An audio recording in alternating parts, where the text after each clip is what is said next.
Благодаря, господин председател. Уважаеми колеги, благодаря на докладчиците Тавариш и Донски за отличната им работа по двата доклада.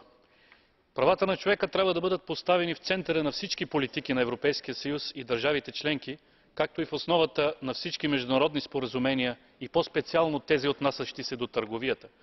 Споделям виждането, че най-важната задача на специалния представител за правата на човека господин Ламбринидис е да подсили правозащитният акцент във всички стратегии на Съюза.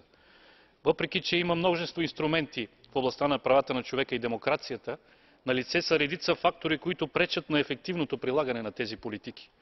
Неприемлив е фактът, че тези инструменти не са в състояние да измерват провежданите политики.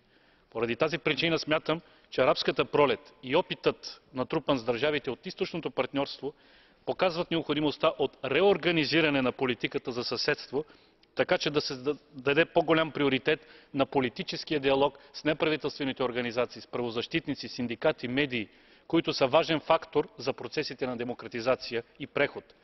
Затова и приветствам прилагането на нови инициативи, като Европейския фонд за демокрация и Механизма за подкрепа на гражданското общество, които да действат като катализатори за демократизацията, чрез предоставяне на гъвкава и навременна помощ. Насърчаването на човешките права и демокрацията е наша обща отговорност, която може да бъде постигната само ако Европейският съюз и държавите членки се ангажират с координирани и последователни планове за действие. Арабската пролет разкри редица недостатъци на политиките на Европейския съюз по отношение на региона, включително спрямо младите хора, които са изправени пред масова безработица и липса на перспектива в своите страни. Затова подкрепям създаването на програми за обмен или за отваряне на европейски програми за младежи от трети държави, като в същото време се засили и активността на гражданското общество по тези въпроси. Като либерал вярвам, че само по този начин Европейският съюз може да се утвърди като надежден застъпник за правата на човека в света. Благодаря.